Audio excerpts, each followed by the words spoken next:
Good morning, folks. I am so glad that you have joined us. Happy National Apprenticeship Week. We have a jam-packed agenda today, and I'm excited to welcome you here for a conversation hosted here in California by California's Division of Apprenticeship Standards, and our topic today is inclusive 21st century apprenticeships.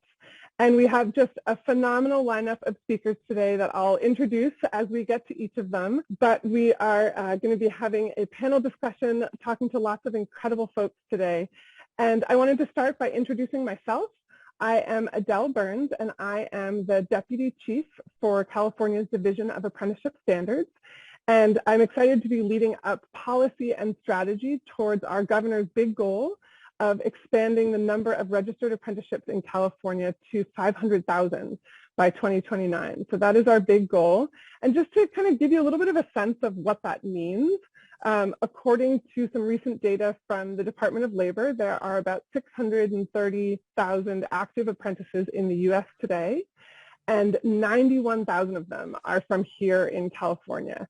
And that is, while that's awesome, the data also tells us that of those 91,000 apprentices, only about 7% of them are women in California. And in the building and fire trades, which is what we call traditional apprenticeship, it's only about 3.3%, or about 2,500 apprentices in California are women.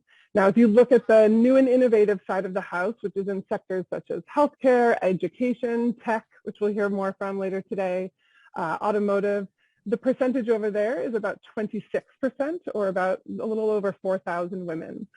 So while we are absolutely here today to celebrate some amazing women who are working to change this landscape in California, it's also important to recognize just how much work there is to do to really bust open the door of opportunity for more women to access this earn and learn pathway that is registered apprenticeship. And in recognition of just how important this work is today, I am thrilled to be joined by US Department of Labor Secretary Marty Walsh. So I'm so grateful that you're joining us today. And just to give a little context, Secretary Walsh has been a lifelong champion of equity and fairness, and has also had a strong connection to working people, and I know is committed to creating an economy that works for us all. And I'm proud to say that we are both from Boston, and under his leadership as mayor of Boston, he made the lives of working Bostonians a lot better by developing more job opportunities, increasing the minimum wage, providing universal pre-K, just to name a few accomplishments. So I'm so thrilled to welcome you here today, Secretary Walsh, and thanks for joining us. Thank you, Adele, and thank you for having me. I'm excited about this as well. And before I begin, I want to thank the state of California, the Department of Industrial Relations and Division of Standards for hosting this really important conversation event. This year, we're thrilled to recognize November 18th as National Women's in Apprenticeship Day in order to promote and advance the women of registered apprenticeships. You talked about that in the beginning and the importance of that, which is why I'm excited to speak to you today about the critical role that women play and must continue to play in building an inclusive apprenticeship system. Given the historic underrepresentation of women in the apprenticeship programs, it's critical that we certainly advance opportunities for women in registered apprenticeship programs. Their participation is vital to building successful, competitive, and diverse workforces.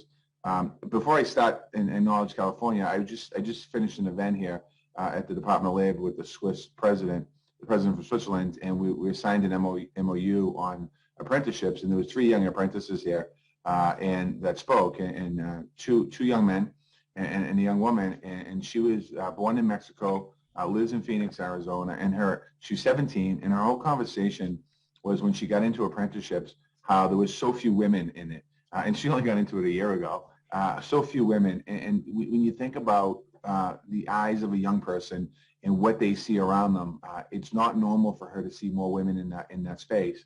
And that's why we have to do so much more. And it's we have an obligation to do that. And we're going to do that here at the Department of Labor and continue to push with all the investments we have, which we'll talk about in a little bit. But I want to thank, again, the state of California, the business, labor organizations, workforce professionals, educators in California for your dedication, for strengthening and diversifying registered apprenticeship program.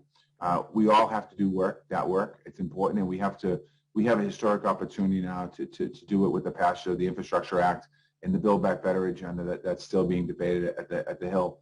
At the core of these investments is equity. We have a historic opportunity to ensure that job creation through these investments create good jobs for women in all industries across the board. And registered apprenticeships are going to be a key to make that a reality. And I'll just end right here with one of the things. You know, every month we have the last Friday of the month we have what's called Jobs Day. I think everyone knows that. And when we go through the numbers, you know, I ask the questions. You know, they'll come out with the unemployment rate for the country and whatever it might be, and then I'll ask what the unemployment rate is for communities of color, the Black community, Latino community, Asian community, and then I'll ask what the unemployment rate is for women, and then I'll always ask what the unemployment rate is for white men, and that white men number has always been the lowest since I've been here, and it really is incumbent upon all of us to change that narrative and to do so much good work. And I know we're going to talk about it today. And the time for talking is done. We can talk about it today, but we need action now. So I'm excited to be here. Thank you for having me, and thanks to all the panelists for the great work that you've all done in your own space, and I appreciate it. Wonderful. And we are very excited about the infrastructure bill passing. That is fantastic. And of course, like you said, the Build Back Better bill is being worked on as we speak. And I'm curious, are there any components of these two big packages that you think will have a big influence on the apprenticeship landscape? Yeah, there's no question about it. I mean, President Biden, Vice President Harris, the administration ambitious workforce development agenda is focused on ensuring that every single American, particularly historically disadvantaged populations and women, are a main component of it. The administration's infrastructure bill is an investment in helping reduce the impacts of climate change, rebuild our country's infrastructure, and create millions of good-paying jobs. When you look at it, the bill has everything in it, which is great. Our infrastructure and these investments will create good-paying jobs and apprenticeships.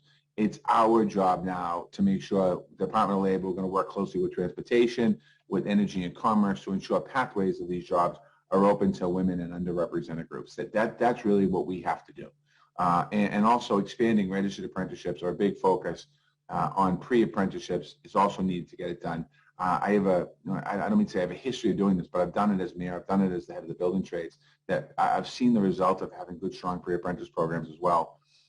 So to make good on this, we have to pass the Build Back Better agenda as well, because there's investments in there for job training, workforce development, registered apprenticeship, for quality infrastructure, care jobs, clean energy jobs, manufacturing, and more. And now that we have the infrastructure bill, and just to be clear, when I say infrastructure bill, I'm going to be talking about the physical infrastructure, the roads, bridges, waterways. And when I talk about the cares economy or the good quality jobs, that is in Build Back Better. So we're going to need to make sure we have these. We have to get workforce training investments in place so that California and other states and other cities and communities have the resources on the ground to connect folks to these good jobs. And so when you think about it, like what you do in California and what's being done in California, they know how to do it. I mean, there's no question about it. I see the Secretary of Labor on the screen nodding her head. You guys know how to do it. So what we need to do now is get you the resources and partner with you so that we can do this out there. And I've been to California a couple of times as Secretary of Labor, but when I was mayor of Boston, I went to LA, and I had a chance to sit with the mayor of Los Angeles, and we had a chance to look at the project, the infrastructure project, the rail system, and talking about the money that was invested in pre-apprentice programs and creating pathways. We need more of that. So that was a great way. In construction, but we also need pathways into other jobs. It's not just construction either. We think about pre-apprentice, we automatically think, I think construction, everyone thinks construction. It's not just construction. It's pathways into tech jobs. It's pathways into clean energy jobs. It's pathways into cares economy jobs. Any sector, we can create opportunities for that sector. Absolutely. And before we let you go, I know the Biden administration wants to create 1 million new apprentices over the next decade. And as a national apprenticeship champion, I'm curious, what are some examples that you're seeing in terms of apprenticeship expansion in a manner that creates more opportunity for women? Well, I think first we have to acknowledge the situation that we're in. We understand, how difficult the COVID pandemic has been on everyone across America, and it's been particularly difficult on women. For too long, women have faced barriers to gain entry into apprentice programs and non-traditional careers, and the pandemic has only escalated that, which is a problem. So as we work to build back our economy, build back better, we need to invest in partnerships so women get into the training and support they need to secure the jobs and the careers, the good paying careers that they have, and pathways into the middle class through apprenticeships. Build Back Better investments will allow us to expand on this work and where we have been investing. It's committed to funding, as we mentioned, pre-apprentice programs, something that's really important. And the Department of Labor just recently rewarded $3.3 million in grant funding to help train, recruit, and retain women in qualified pre-apprentice programs and registered apprentice programs through the Women's Apprentice and Non-Traditional Occupation grants. So we want to double down on pre-apprentice investments linked to the RA programs. Also, equity-focused funding to state and local communities. We recently rewarded about $99 million in state apprenticeship grants, equity innovation grants to bolster states' efforts to expand programs, and certainly inclusive recruitment strategies to attract a diverse workforce. The state of California received, I think, around $10 million of the funds this summer, and we have to continue to invest in states. We're also investing in organizations focused on equity in apprenticeships at a national level. We just recently invested $31 million through a cooperative agreement to establish 4 registered apprenticeship technical training assistant centers of excellence. These centers will work across public-private sector partners to expand opportunities in registered apprenticeships for young women, young people of color, and people of color, rural communities, and justice-involved individuals and people with disabilities. So that's some great things. And in California, I mean, I have a list in front of me here, but you're doing so much. There's so much out there that California is doing. And I think that, something that's not in my notes, but I'm going to say it, I think we have to share best practices. And I think that we have to talk to each other a little more than maybe we do. When I was the mayor, we did a lot of collaboration with other cities across America, and I did a lot with, San Francisco and Los Angeles and Sacramento and in San Jose. We had a kind of a very good relationship, all the mayors. And I think we have to really talk about best practices moving forward, because a state like California, you have urban areas and rural areas, and it's a great opportunity for us to kind of learn from what you've done out there and how do we do some of that better. So that's kind of, I'm sticking to my answer there. Awesome. And you are correct. We are the happy recipients of some of those funds that you mentioned, and DAS will be deploying those to our apprenticeship ecosystem here in California very shortly. So thank you for that. And Secretary Walsh, thank you so much for joining us this morning and lending your voice to this cause and giving us a little bit of a view of the national landscape of things.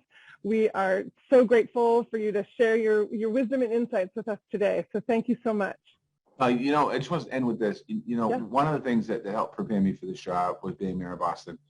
Because when you think back on your time, anytime you're in a career, you think back on your career and you always wish you had done more or maybe done it in a different level. And quite honestly, some of the experiences I had in the city of Boston as mayor, we did a lot of great things, but there's other things I would have loved to have continued to do and take that knowledge of what worked and what didn't work necessarily and adjust that here on the federal level is really, I think, exciting.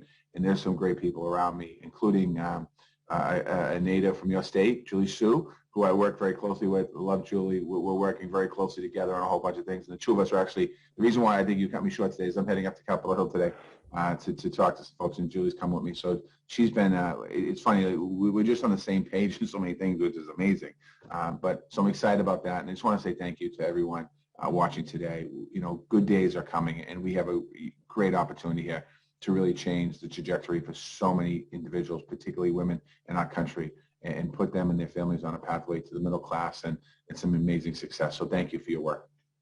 Amazing. Thanks for joining us. You're welcome. So I'm thrilled to hear that Julie Sue is representing nationally, and I am very excited to be welcoming in California, our new Secretary of Labor, Natalie Palugyai. So Natalie, welcome to the conversation here. We're so glad that you're joining us today. Hi, Adele. Hello.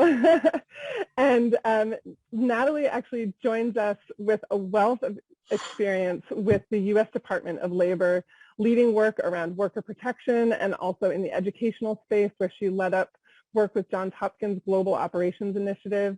And I know she's originally from Miami and a proud daughter of Uruguayan immigrants. Yes. And it's the first of a few awesome Latina women that we're going to hear from today. Oh, thank you. And yeah, we're so both Secretary Palugyai and I started our roles at around a similar time, and I know we're both really excited and energized for this work broadly, but certainly for this conversation today. So thanks so much, Natalie. Oh my gosh, Adele, thank you for hosting. And just before, we dive into some of the questions, I want to say thank you to all the other speakers who are going to be here today because I won't have the chance after.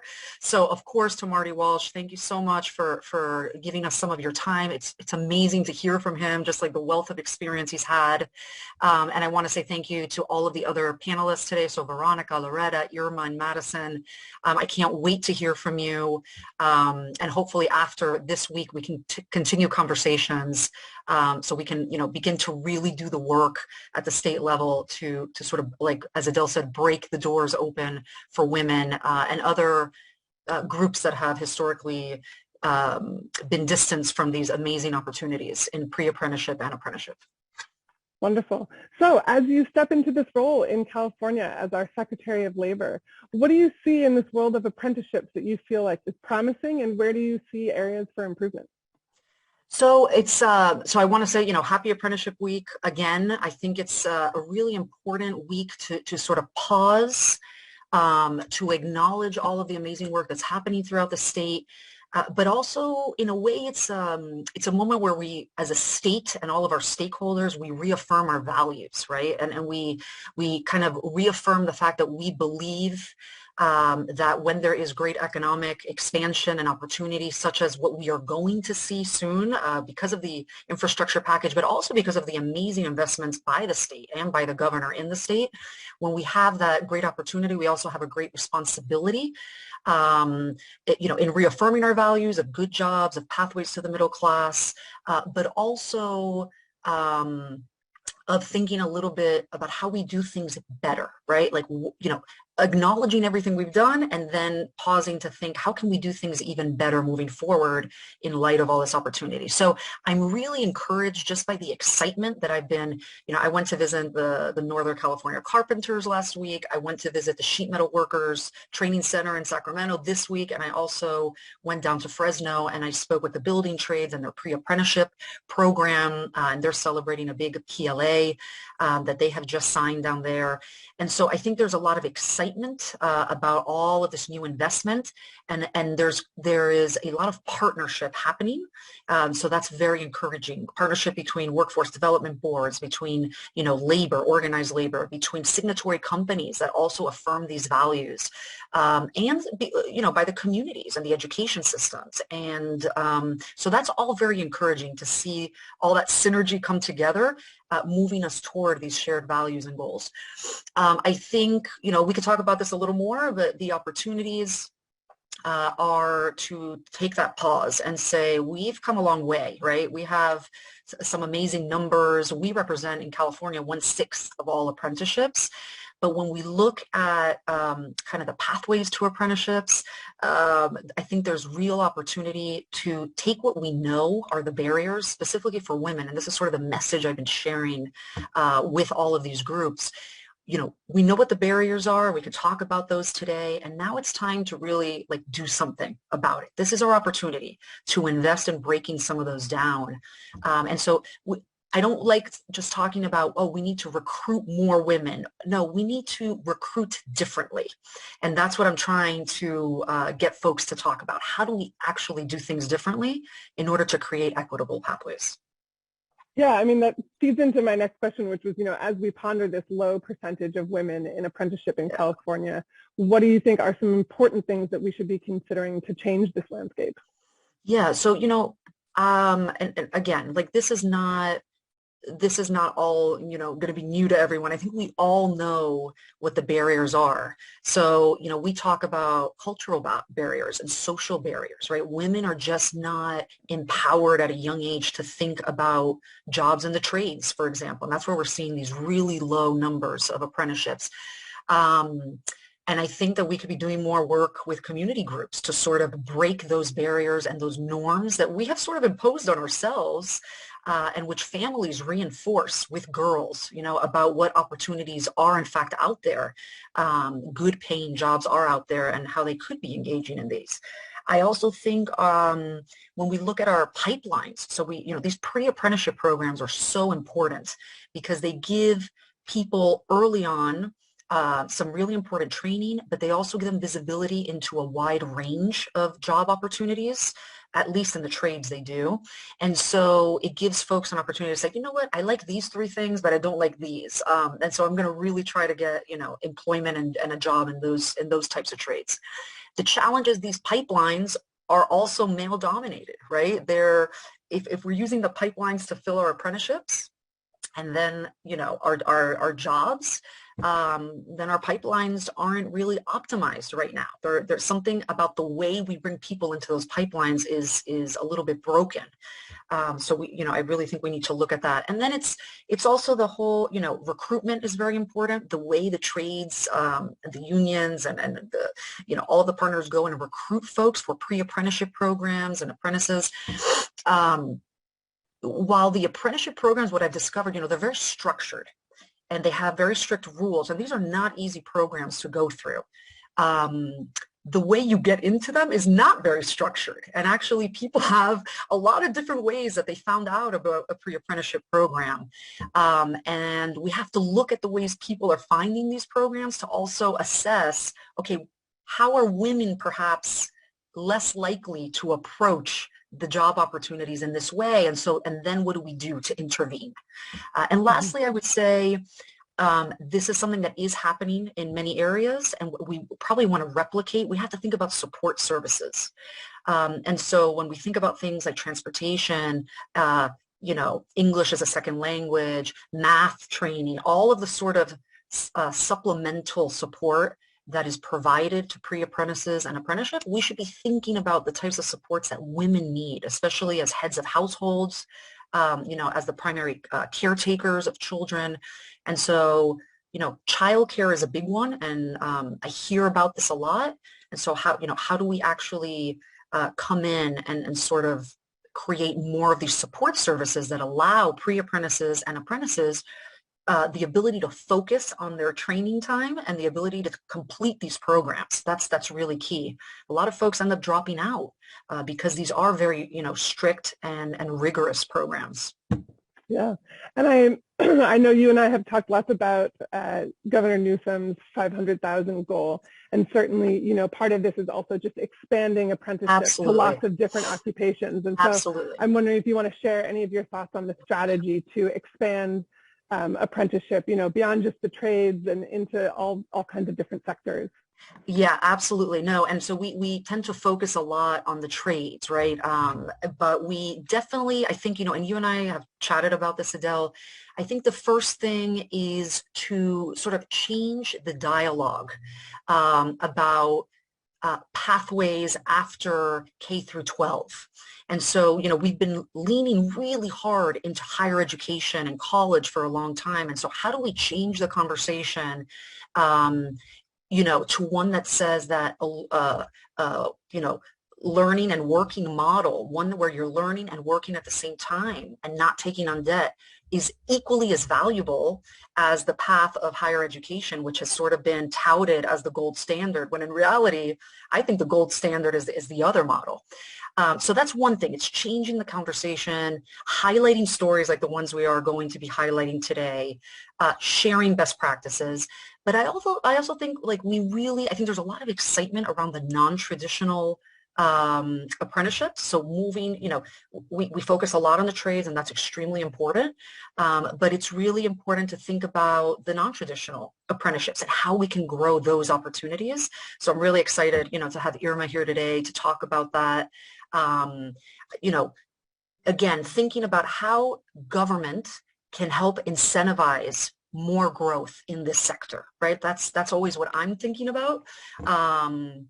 And just kind of, continuing to highlight the stories of these non-traditional apprenticeships as well as a pathway for women and sort of like our traditionally disadvantaged groups, I think is going to be very, very important.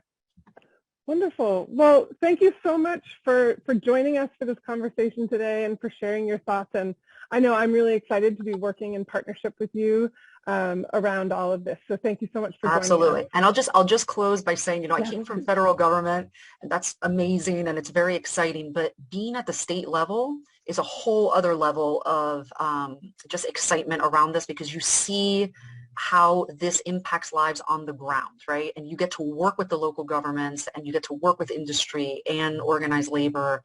And so this is just a whole other ball game. And I think we're all very privileged to be in this space where we can be making a real impact in people's lives and in our, in our society as well. When people do better, society does better. And that's the goal. Wonderful. Well, thank you so much for joining us. Thank you so much. And to the important point of elevating voices of those in the field, I'm very excited to welcome Veronica Gadines from the Northern California Cement Masons. Welcome, Veronica. Veronica started her career in the construction trades as a teenager, working with your grandparents, I believe, and joined the union as an apprentice, and later is now an instructor to those apprentices. So Veronica, thank you so much for joining us today. Thank you, Adele, and I appreciate the opportunity to speak to your audience on my personal journey as well as my hope for the future. Yeah, so tell us a little bit more about your professional journey and how you discovered both your profession and apprenticeship. So, I was lucky that my grandparents introduced me to the construction industry. I can say that I inherited my trade, watching my petite grandmother work side by side. My grandfather at the job site showed me that we are capable of anything. When I joined my union back in '99, I was also surrounded by talented women instructors that motivated and inspired me to continue in this career that I had elected to pursue. So, through the years, amazing people along my path have assisted me for the next opportunities, gotten me ready for the next opportunities in the form of support, which is something that everyone can easily offer others. Yeah, absolutely. And I'm curious, how has the apprenticeship landscape changed since you were an apprentice? How have you observed that evolution over time? Yes. Well, I had, like I said, opportunities. One of them was as soon as I graduated from the apprenticeship, I was able to become an instructor. And as such, I was able to present to like other avenues that were spoken on today, which was like the high school presentations and stuff, showing the younger generations that, the capability. And more so, I believed I inspired other, young ladies to pursue these careers. So the general population is now realizing that the construction trades have a good way of living to offer, and if you're willing to put in the work, right, you can easily cash in on those offers. And just like any other sector, education is key. So, and a key that has opened up doors for me that, that I couldn't have imagined when I first picked up the tools next to my grandparents when I worked with them. I also believe that apprenticeship has solidified the partnership between the workforce and management to offer, great wages to the working class, which in turn provides good futures to their alumni. And this all adds up to professional personnel to construct our infrastructures, which equates to jobs, income and security for all. But yes, I'm very excited. Just knowing that like I said, I had many women as well as instructors, my female instructors that inspired me, and just seeing them up there showed me, hey, you know what, I can follow that too. Yeah, and now you're getting to play that role for others, right? So tell us a little bit more about how you're shaping the apprenticeship experience today and into the future. Yeah, so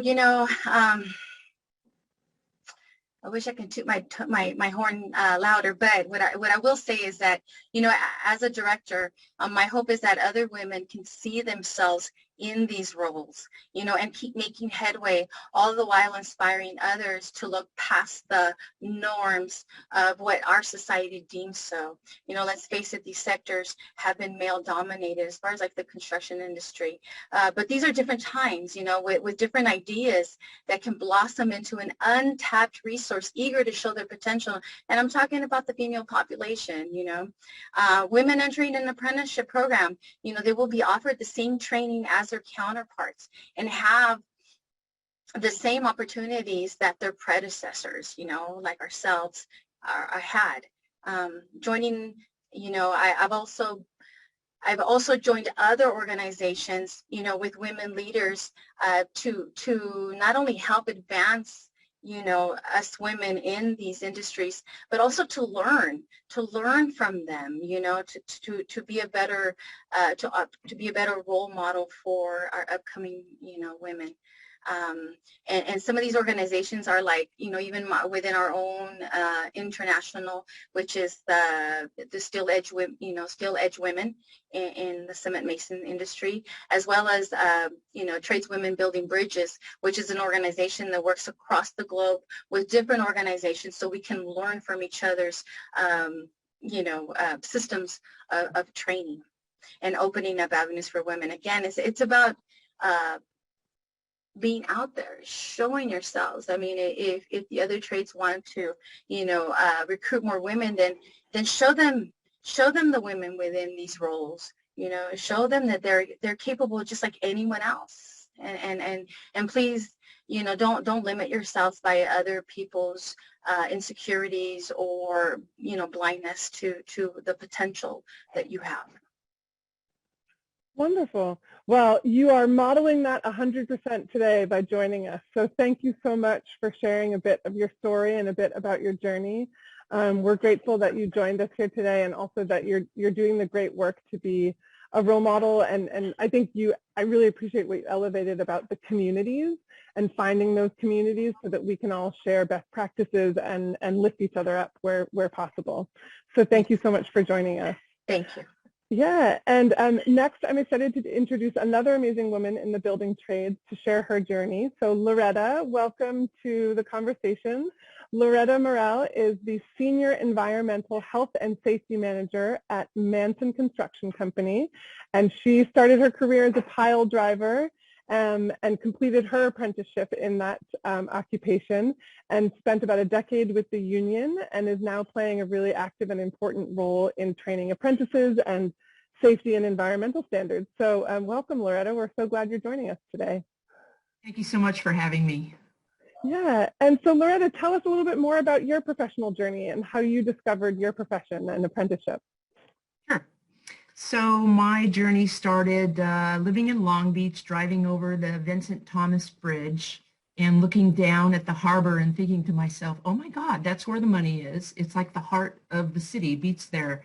So I became very interested in wanting to find out about where those jobs came from. I went down into the port. Back then you could actually walk onto a port. We didn't have Homeland Security. And I began talking to longshoremen, and I said, hey, where do I sign up to get a job? And so they kind of laughed at me and said, well, you've got to join a union, kid. So then I became interested in the unions, and I ended up meeting a friend in a bar and chatting about what she did, and I learned that she worked in the Inland Boatmen's Union.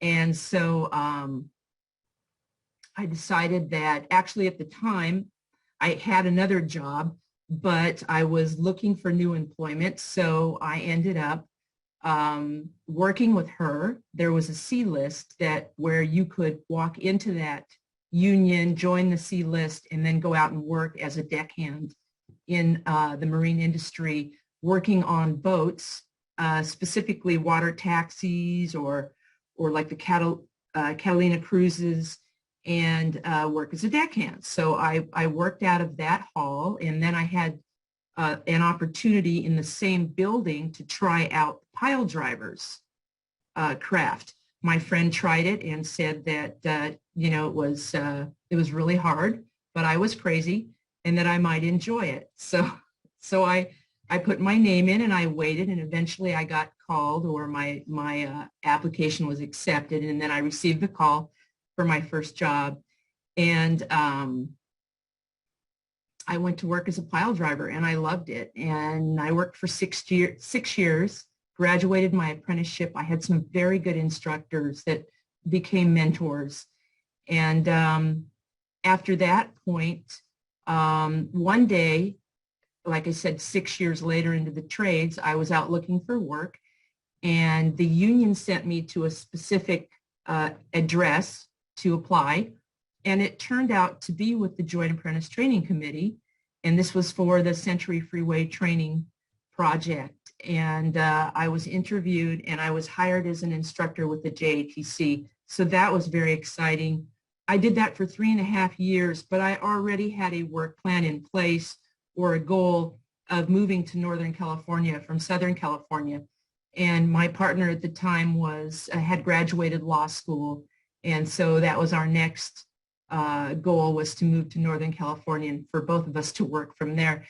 So I went back into the field, and the mentor that I talked about in apprenticeship gave me a call during that time. Maybe about 1.5 years later, I was out building bridges, and offered me a position with the Carpenters, United Brotherhood of Carpenters, to do environmental health and safety training.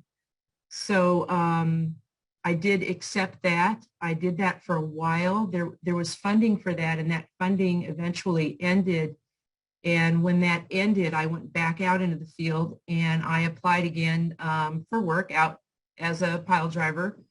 And there was also a short period of time before that I did some work with the Cypress Mandela training facility. So that was pre-apprenticeship. And I don't know if I mentioned this, but when I worked for the JATC initially, that was also pre-apprenticeship. So those were wonderful opportunities for me to grow. But again, I had other goals. So the Cypress Mandela training facility, they did not have benefits at the time. And I did not want to work without benefits. So that was part of the impetus for me going back out in the field. And then the Environmental Health and Safety Fund, the United Brotherhood of Carpenters, that fund, that grant money eventually ran out. So back out in the field, I went to work in marine construction for Manson Construction with people that I had met actually in Southern California. I was hired by an area manager who remembered my work as an apprentice. And after I worked for several months, close to a year with Manson, I floated the idea of working in health and safety and asked if they had any contacts in the field where I might apply for that because of my training from the union in environmental health and safety. And they actually created the position for me. And thus, here I sit today. Very wise of them. Yeah, I think 24 years, what is that right? 24 years later? Yeah. So you have clearly sat in many of the seats, right? You've been an apprentice, you've been in the training center, you've seen this world from a lot of different angles. I'm curious, what would you tell women today about becoming an apprentice? And what advice would you have for those young folks considering a similar career path? Well, first, let me just say that I'm very grateful for those opportunities. I'm humbled by them. And I think what I would tell women is this is all about equal pay for equal work. When I looked down at the port and I saw that opportunity, I knew the money was there. And what I loved about the work was that if you do that work, you're treated as an equal. So that was really important for me. There's opportunities and the sky is the limit. Secondly, I would be careful to emphasize that it is physical work, a lot of the building trades in particular. Now, I'm very interested in the discussions I heard about these non-traditional apprenticeships. That's very interesting to me. But the environment that I was exposed to and having taught pre-apprenticeship and worked within the apprenticeship training facilities, it's very physical work. When you talk about pile driving, carpentry, cement masons, ironwork, etc., you need to be ready for the physical aspect of the work. And there's a lot of apprenticeships, so some may have less physical requirements. But in the end, it takes a toll on the body. So a very important thing I wanted to share today is the importance of of really taking an interest in protecting your body during this journey, understanding your body physically, how to work through injury prevention. There's a lot of exposure that you'll get in minor injuries that you can learn how to work through. And also you have to practice a certain amount of maintenance. It's not a lot, and you can learn it easily, but maintenance for core strength and just taking care of your body. Good wisdom. Two more quick things. I'll move please. along quickly. I warned you, you might have to shut me up. So no. Math aptitude, not everybody has math aptitude, but be aware that there are some crafts that you will be able to do more with if you have a basic understanding for math. And you can always learn it, particularly the basic math that comes with a lot of the building trades, reading a tape measure, etc. As you all know that have been in this industry, that's easily taught. So don't shy away from that, and make sure that the education, that you take part in your education. It's super important. And then be aware that there is some risk too, depending on what craft you get into. And I was always a tomboy, so that was super easy for me. I was used to climbing trees and getting onto roofs and things like that. So if you have that kind of a mentality, you'll do just fine, but you need to think about that risk and then work safely through your career. And just as a final question, what do we've heard from Secretary Walsh and Secretary Palugyai about some thoughts about how to create more inclusivity in apprenticeship, and I'm curious, do you have any thoughts for the state or for the ecosystem more broadly about how to better promote inviting more women into the trades and into apprenticeships? Well, I really liked what I heard earlier about reaching out to schools, changing the mentality of the expectations that women have for themselves. I think people who work in the trades are industrial athletes, and you really have to look at the challenge and your career in that way. How am I going to get in here and do this work regularly, day in and day out, and take care of myself? And then I think some of the things that we already know are important are child care. So many women need child care. That was never an issue for me early on. But I know that was something very important to women, and having that resource for them is super important. I also think that we really need to give people enough information about apprenticeship and crafts, so when they're making decisions, they choose widely. And the pre-apprenticeship programs work. I agree. Mm-hmm. The ones that I worked in, we became extremely successful, where they were calling us directly for women apprentices. And they wanted women they knew. We had a physical conditioning program at the Century Freeway Training Program. And these are for the building trades that are more physical, like ironworking and carpentry and pile driving, etc. Finishers out on the job. So we were conditioning women, and no matter what we did to condition women, they would always come back and say, do more to help. That would be their input to our classes regarding their experiences. It's really, really challenging out there. But I can tell you on a personal level that you will build the stamina to function daily. What you thought was really hard initially, you will be able to do as long as you put your best effort in daily. And that's the other thing. When you're out in the field, a woman in construction, if you do have a physically challenging role that you are pursuing in apprenticeship, then look at yourself, tell yourself, I should be able to compete physically with a man my size, not a guy that's much bigger, but a guy my size. And then tell your coworkers that, and show them that you will work at what you're doing and you will figure out how to get there. Women are resourceful. Maybe not right the first time you try it. You have to build up endurance and strength, but you will gradually get where you can do everything that men can do in the field. I guarantee that. Awesome. Well, Loretta, thank you so much for joining us and sharing your journey and your wisdom with us. We're really grateful that you joined us today. Thank you so much. It's a wonderful opportunity. Great.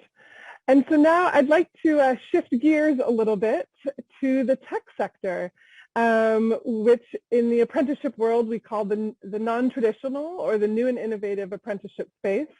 And I am thrilled to welcome here today Irma Olguin, who is the co-founder and CEO of Bitwise, which is an amazing organization in the tech space. Irma has founded various tech companies and community-based organizations that really demonstrate her investment in her community and her eye to developing the future of our workforce. And I know that with Bitwise Industry, you started in Fresno in the tech industry, and you're really turning that into a whole engine of economic growth, not just in Fresno, but scaling nationally. And by the way, I learned that yesterday you signed your national standards with the U.S. Department of Labor. So congratulations, and we're so excited to welcome you to this conversation. Thank you. Thanks, Adele. Yeah, I'm actually still here in DC post signing ceremony. So it was it's been a big week for Bitwise and for obviously apprenticeships writ large. Wonderful. So tell us a little bit more of the story of Bitwise. Yeah, well, it's a pretty simple sort of origin story. Headquartered in Fresno, California, that's my hometown and the hometown of my co-founder, Jake Soberall. And it's a place that's been built by agriculture, and folks who are from California know that, right? But what we wanted to do was bring a different industry to this place and catalyze it so that we could bring high growth, high wage jobs into the area. But importantly, we were sort of really focused on the basics, right? Like, how do you get your friends and neighbors to want to stay in Fresno, right? And rather than exporting your best talent all over the planet. And so we realized that we wanted to build things that would make folks proud to stay home, such that they believe they could live their highest and best lives in their hometown. And that's where we began about 9 years ago, realized that we needed to focus on 3 pretty specific things if we wanted to catalyze an entire industry. The first of those, and the most important, is the education pipeline. How do you get more folks into that industry? And that turned into our apprenticeship program, which I'm sure we'll dive into here. The second piece, though, was then the job. How do you make sure that that job is available at the end of your apprenticeship, such that you're earning, 2, 3, 4, 5 times what you believed you could earn in your lifetime in a job that gives you upward mobility? And then the third thing for us was rooting all of that in place. How do you, again, not ensure that you're exporting all of your highest and best to somewhere else? And we realized that we needed to build literally physical spaces that would meet the aspirations of technologists and entrepreneurs, so that when you picture that shiny building that you're going to work in, that building exists in your hometown. So those 3 things we realized we needed to focus on became this self-reinforcing ecosystem. And then after about, half a decade of work there in Fresno, began our California expansion strategy, which took us to Bakersfield, Merced, West Oakland, and then earlier this year began down the road of expanding nationally up to and including, just as of this week, our federally approved registered apprenticeship programs. Amazing. So I'm curious, as a company, because I know, as you shared, you sort of started off as like a tech consulting company and having those physical spaces. I'm curious, how did you come upon the model of registered apprenticeship to fill your talent needs? Yeah, well, I'll be really honest that we didn't know those words at the beginning. We were training folks because we had jobs we wanted to fill. And so it was really that simple. How do you train folks who haven't been exposed to the tools of the technology industry and as quickly as possible get them into paying jobs? That was the premise, right? That was the problem to solve. And so we began doing that. We just weren't calling them apprenticeships. We were calling them cohorts. We were calling them other things. And then it was just before the pandemic, I actually had the opportunity to work with Abby Snay and Julie Sue and a few others at the state of California. And they both looked at me and said, Irma, you're doing stuff that the world needs to know about. Why aren't these things registered? And I said, what are you registered to do what? And so they set us down the path of working more closely with the state to get official and to, put a ring on it, so to speak, so that we could do work in the long term together with state level government. Awesome. I love it. And I'm curious, what have you found to be the return on investment so far in investing in your apprenticeship program? Oh, I mean, there are so many ways to look at that. I mean, we could take the very simple approach of every time we put $1 in the top of the funnel, $2 come out of the bottom. Like it really is like a 200% sort of gain when we think about investing over the long term in talent. Probably more if we're taking into consideration our growth pattern. But then there are other ways to look at it that I actually think are way more important.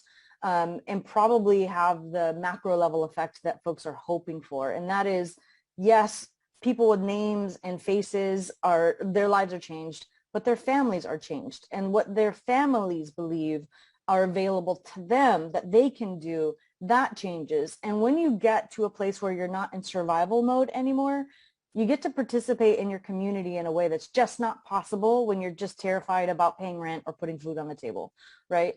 And so those things, the multiplicative effect of being able to level the playing field with paid apprenticeships is a game changer for any industry, for any business, for any talent pipeline, but I think holistically speaking for any community. And that's really where we're seeing the dividends just pay again and again and again.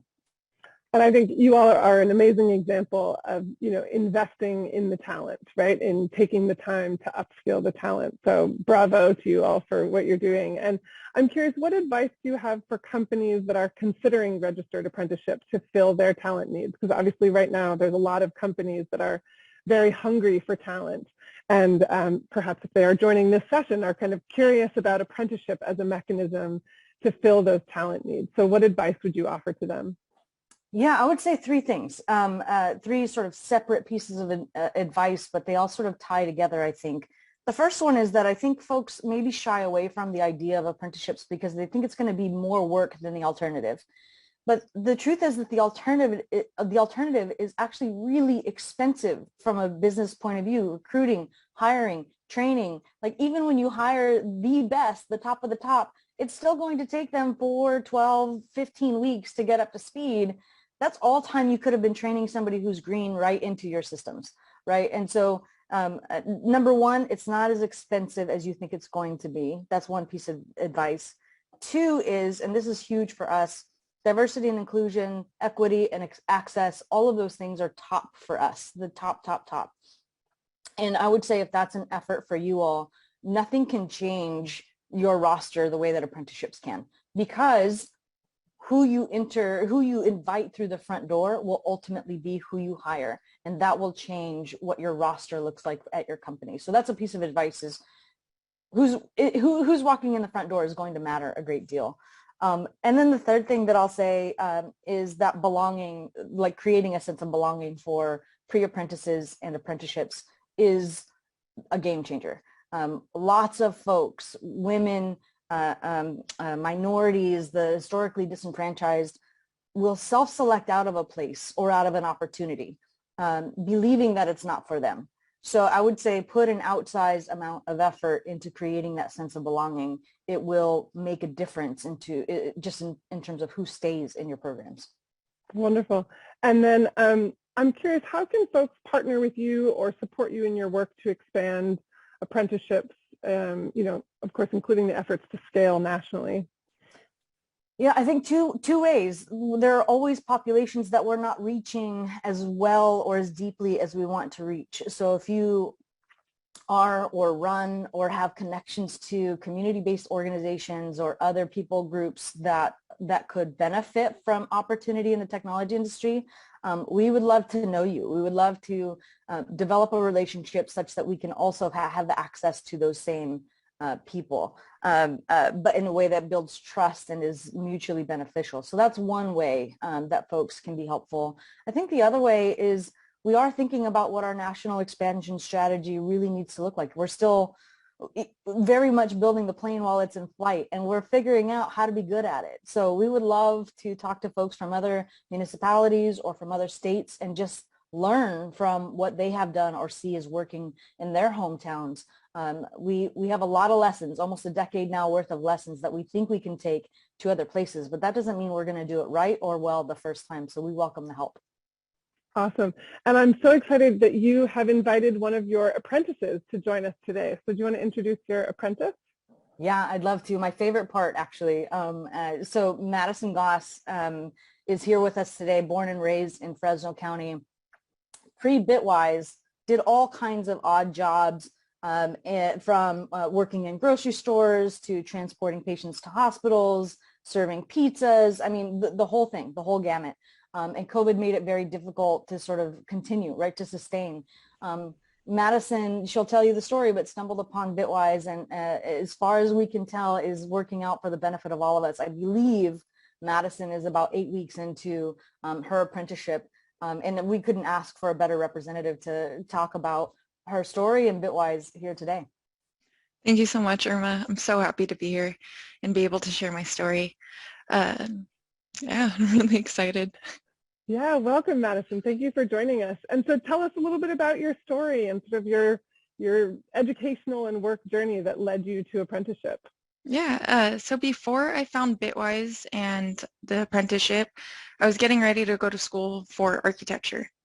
And I had chose architecture because it encompassed everything that I had been interested in, from psychology to philosophy, math, just history, just it all. And when I left high school, I was interested in everything. Oh, sorry, my camera. There you go.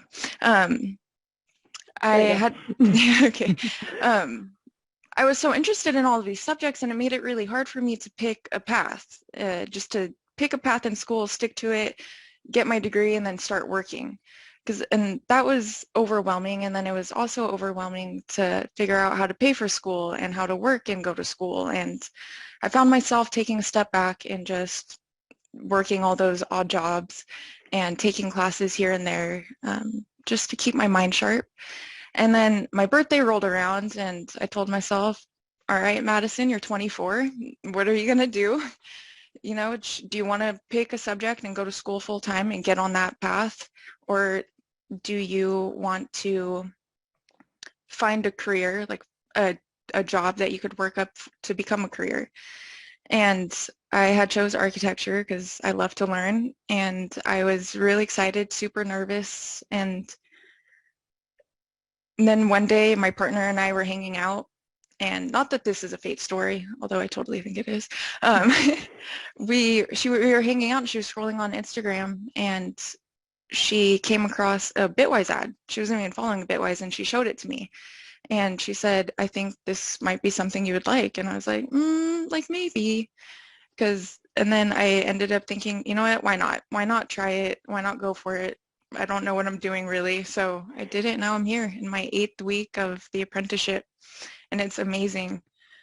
And so much stress has been released too, because now I get to learn, and I'm constantly being challenged, and I get to meet all these new people and all these amazing opportunities, and I'm getting paid to do and challenge myself and learn, and it's just amazing. Awesome. I'm curious, what has been most surprising to you about your apprenticeship experience so far? The most surprising thing to me so far, I'd have to say, is the community that I found, not only with Bitwise, but with my cohort or the apprenticeship that I'm in. And I just remember after leaving high school, I was reading this book called Sophie's World, and it's about the history of philosophy. And they talk about how in ancient Greek and ancient Roman times, there would be a mentor and there would be a small group of people. And they would learn about all different subjects, but they were all collaborating and working together. And it wasn't just a teacher lecturing to you. And I just remember thinking, like, that is so fascinating. And where can I find that? And how do I even find that? And fast forward a few years, and I'm living it. And it's a dream come true. Amazing. And just to close out, what advice do you have for folks who might be considering apprenticeship and as a career pathway? I have to say, like, if you're not sure of what to do, or if you've gone the traditional route and it's not working out, or the traditional route intimidates you, just go for it. It really can't hurt, and to try it. And school will always be there. Like, doing this event and the event that I've done previously for Bitwise has inspired me to go back to school for communications and scrub up on public speaking. So I just say, like, go for it and don't be scared of what you don't know. And don't be afraid to ask for help either. Amazing. Well, you're doing it all. We're very impressed. And thank you so much for joining us and for sharing your story. We appreciate your time. Yeah, thank you so much for having me. Wonderful. Well, it has been such an honor to have such a distinguished group of speakers today. Thank you all so much for joining us and for sharing your stories and your wisdom, and just for taking the time. And to all those participating, I hope you came away inspired to either join this registered apprenticeship movement, both here in California and nationally. And I know many of you are already doing so much to drive it forward. So thank you for building this apprenticeship movement. And, you know, fundamentally, apprenticeship is a mechanism, as we just heard from Madison, to both be earning, which is so important, and learning at the same time. Madison, I so appreciate that image of the mentor with the group, with a small group of people learning from them. I think it's the apprenticeship pathway is really creates an opportunity for those who learn by doing. And I think it's a pathway that we should be opening up in all corners of our economy. So we are so grateful to be both learning from the building trades, helping the building trades think more about inclusivity, and also expanding this apprenticeship pathway into lots of different parts of our economy. So happy National Apprenticeship Week, and thank you so much for joining us today. And we just have these as a follow-up. If you're interested in more information, you're welcome to email us, or here is our website. Thanks so much, everyone.